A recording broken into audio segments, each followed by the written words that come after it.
but there are people who have been indicted in the public space, and it hasn't been true. And so I think Jay-Z's tone was exactly. But see, I saw Puffy say the same, and then a video came out. Yeah.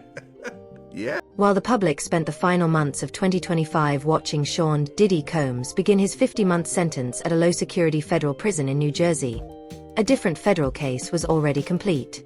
Sources confirm that Sean Jay-Z Carter has been quietly indicted by a federal grand jury, the result of an investigation that has consumed the last 6 months. The arrest is not a matter of if, but when. And behind the scenes, while the world still sees an untouchable mogul, a handful of major brands have already started pulling multi-billion-dollar deals from his empire. The collapse is already in motion. It's just not visible yet. I mean, why waste my time? And sometimes you respond to something that brings way more attention to it, too. That too, and it's just, it goes into another space, and then you just like, oh, y'all not listening to me. Right. But then you'll have somebody that'll say to you. That invisibility is the trap. In early 2026, Jay-Z won the kind of legal victory that would have ended most careers' worth of public speculation. A federal judge in California ordered Lily Coley to pay $1,192,354.45 in attorney's fees. The final blow in a 15-year paternity battle that had followed him for nearly 2 decades. The court dismissed her latest lawsuit with prejudice, calling it part of a pattern of decades-long harassment. Legally, it was a clean win. But the judgment landed in the middle of a much stranger reality. The same week the judge signed off on that victory, the Department of Justice's mass release of documents from the Epstein investigation permanently fused his name to the largest trafficking scandal in modern history. The legal win changed nothing. The stain was already there, and stains don't care about court rulings. This is the friction that defines the entire moment. A man winning in court while his empire rots silently around him. For 30 years, the strategy was simple. Silence, countersue, outlast the noise. It always worked. But the current federal investigation operates on different terms. It does not care about paternity victories or Grammy speeches. It cares about paper. And because of a single government action in late 2025, the FBI now has a file that investigators spent 6 months building into something much larger than anyone outside the process realizes. The Epstein Files Transparency Act, signed into law in November 2025, forced the Department of Justice to release millions of pages from the Epstein investigation. Buried inside that avalanche of material were routine FBI crisis intake reports.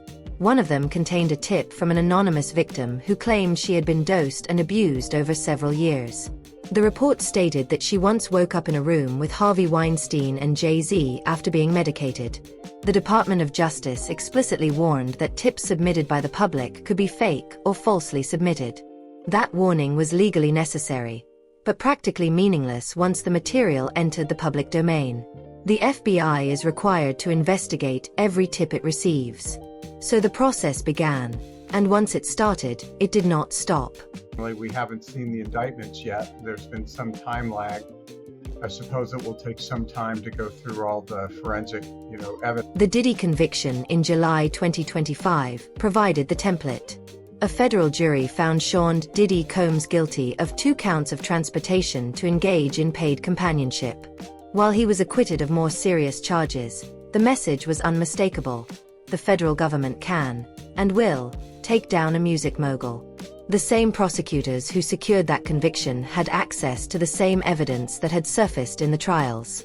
They had witness testimony placing Jay-Z in proximity to events that were now part of the official record. They also had details from Cassie Ventura's lawsuit, which a spokesperson confirmed, and which 50 Cent had already weaponized in a viral post linking Jay-Z to the incident with the caption, "Friends till the end. Jay, you still there?" That post was just social media. But the FBI does not build cases on memes, it builds them on paper. And by late 2025, the paper trail was thick enough to move forward. The investigation has been active for 6 months. It is complete. The sealed indictment is waiting.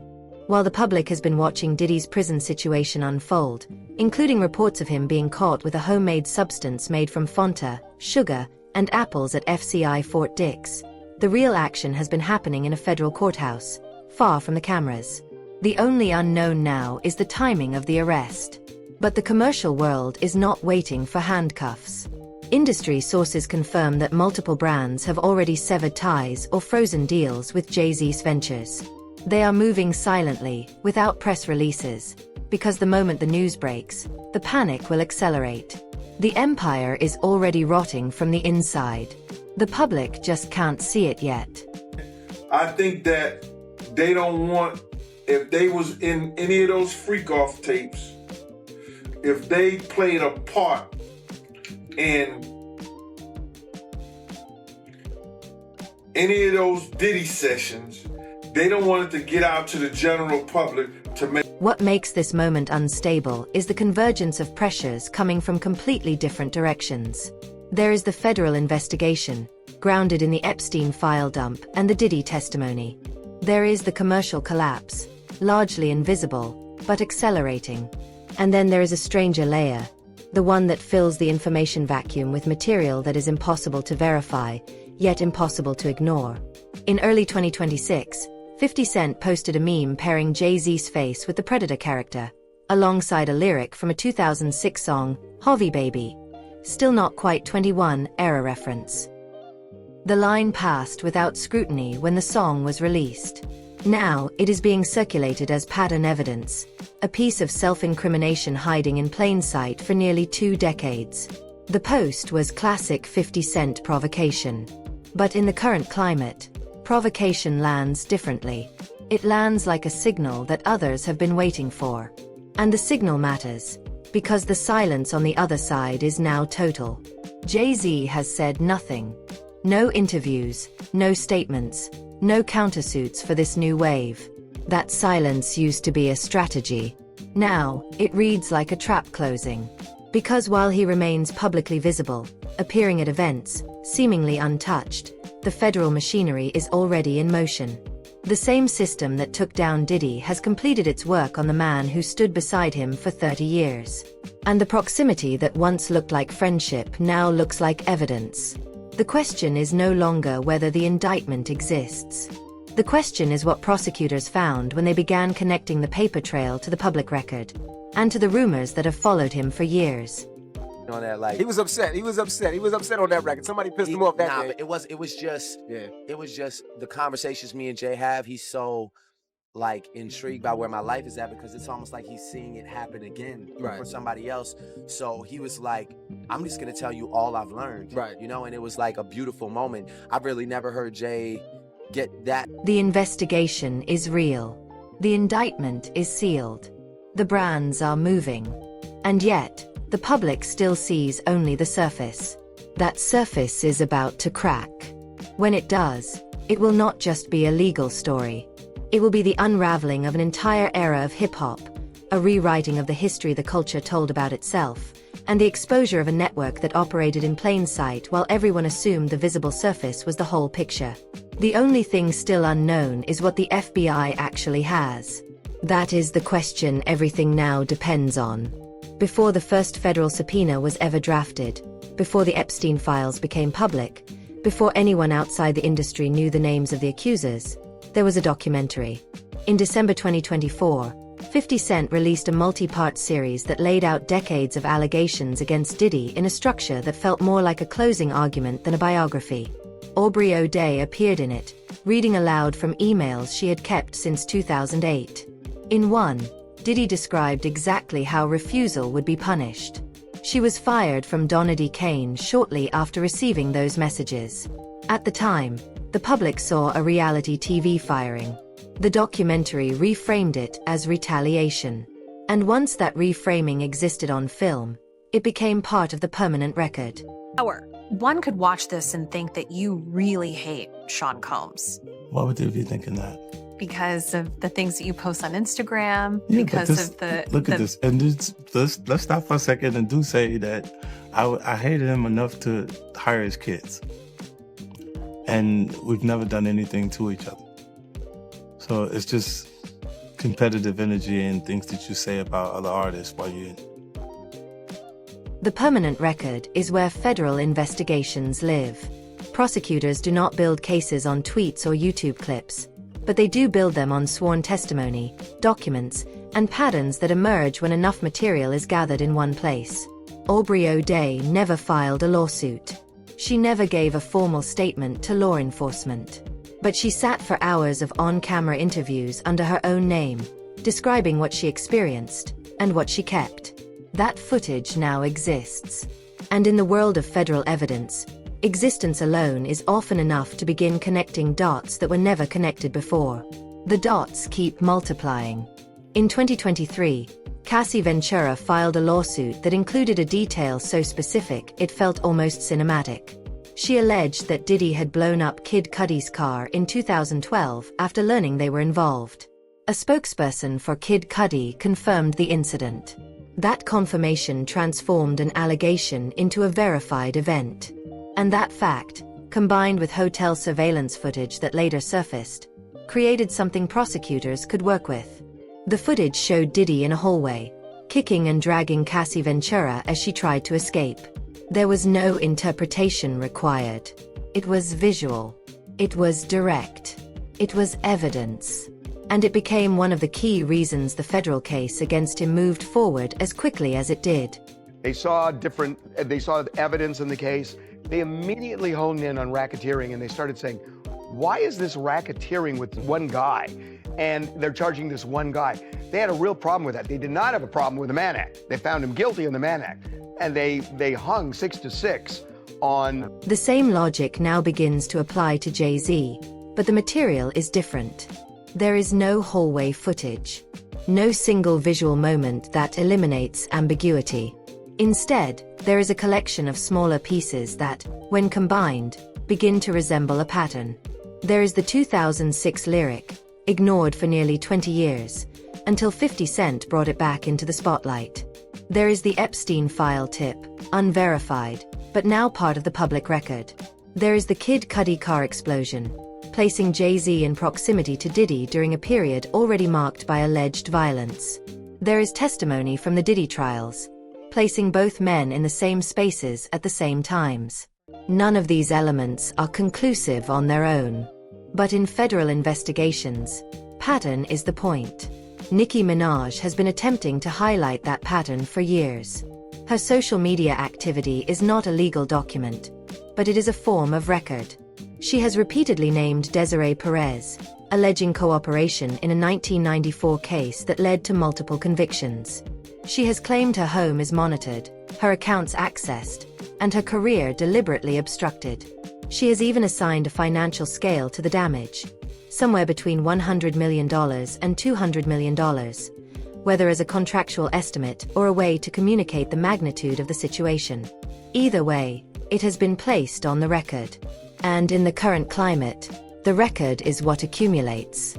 That climate, in part, was shaped by 50 Cent. His documentary was not the first attempt to tell the story, but it was the most comprehensive. It included testimony from previously unheard voices, audio recordings, and unseen footage. More importantly, it structured everything not as isolated incidents, but as a continuous narrative spanning decades. By the time it finished airing, the public had absorbed the framework. The framework is simple. Powerful individuals were protected, the system enabled them, and the only way to break that system was to gather enough evidence that denial became impossible. That framework now extends to anyone in proximity. Proximity is no longer neutral. It is evidence. There's a lot of people, 50, I feel like he don't have to say nothing, but 50's crazy. He's been like this his whole life. When he's on the block, 50's coming. The proximity argument carries weight because it has a history. In 1999, Jay-Z was convicted of third-degree assault and served time. The charge itself is a matter of public record, a single data point in a much larger file. But in the current context, that data point takes on a different meaning. It shows that the legal system has intersected with him before, that he is not unfamiliar with how investigations work, that the silence now is not the silence of someone unaware of the stakes, it is the silence of someone who understands them completely. But understanding the stakes is not the same as controlling them. The same month the Epstein files were released, a man named Rymir Satterthwaite saw his 15-year paternity claim against Jay-Z collapse in federal court. The judge not only dismissed the case with prejudice, but also ordered his godmother to pay more than $119,000 in legal fees. For Rymir Satterthwaite, it marked the end of a long legal battle. For prosecutors, it signaled something else. It was a reminder that Jay-Z has spent decades in court fighting claims, winning judgments and building a record of legal victories that now sits alongside a very different kind of record. The wins are real, but they may be irrelevant to what comes next. I'm not crazy or none of that. It's like, I just want the truth, and it's so hard to get it from the courts. And it seems like Jay-Z don't want to say anything. So, I don't want to see him go down for something that, you could have just got taken care of. That's it.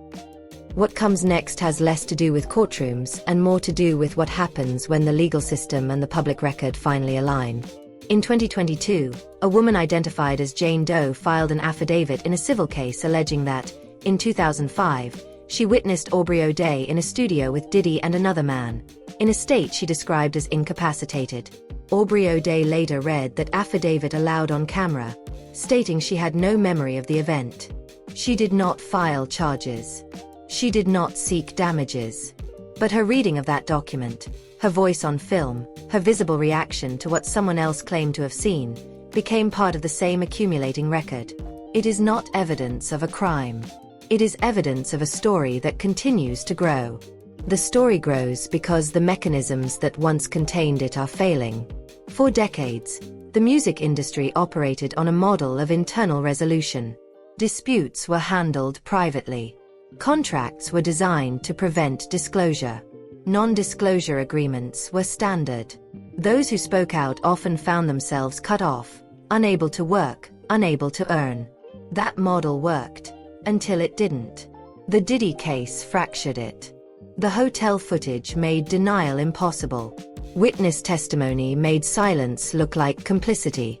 And once that structure cracked, everything that had been contained within it began to surface. The moment, it just felt like, what? Like, is this fun for him? Is this a test? What surfaced first was the most visible material: lawsuits, settlements, and public statements. What is emerging now is harder to track. It exists in whispers, depositions, and names mentioned in passing.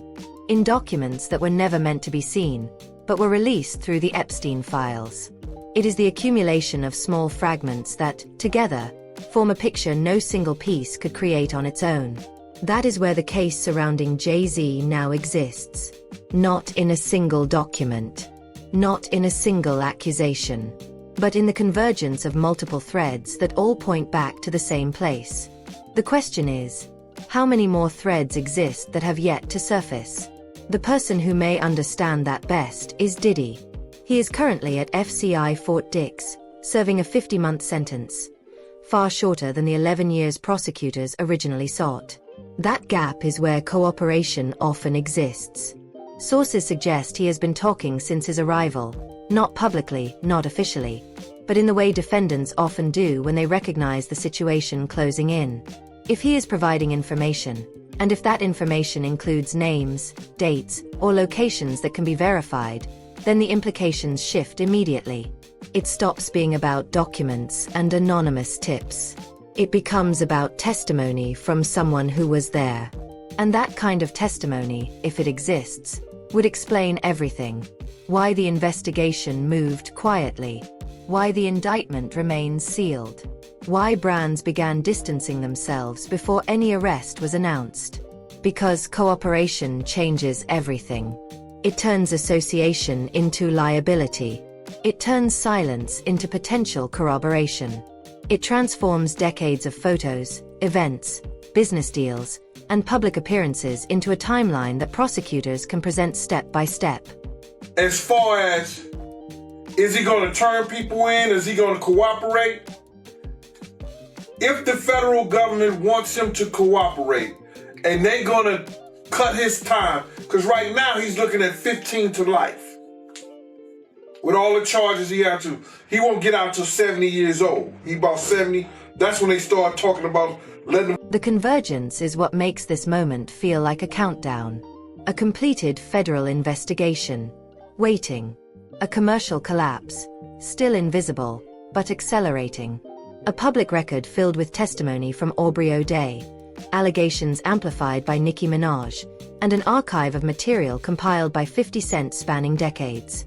And the possibility of cooperation from inside the prison where Diddy now serves his sentence. All of it points in the same direction. And yet, Jay-Z remains publicly visible, attending events, appearing composed, saying nothing. That silence once felt impenetrable. Now, it feels like the last position available when every other option has already narrowed. When an arrest happens, the story will not be about one individual's legal situation. It will be about the system that allowed it. About the artists who stayed silent. The executives who looked away. The brands that waited until the final moment to act. It will raise questions about how history itself was written, and how much of it may need to be rewritten. How many others were present in the same spaces, attending the same events, signing the same agreements, maintaining the same silence? The evidence remains sealed. The timeline is unfolding. The only question now is what surfaces first, and who else may be named when it does. What do you think the FBI has in that file? And how many others could be connected through testimony?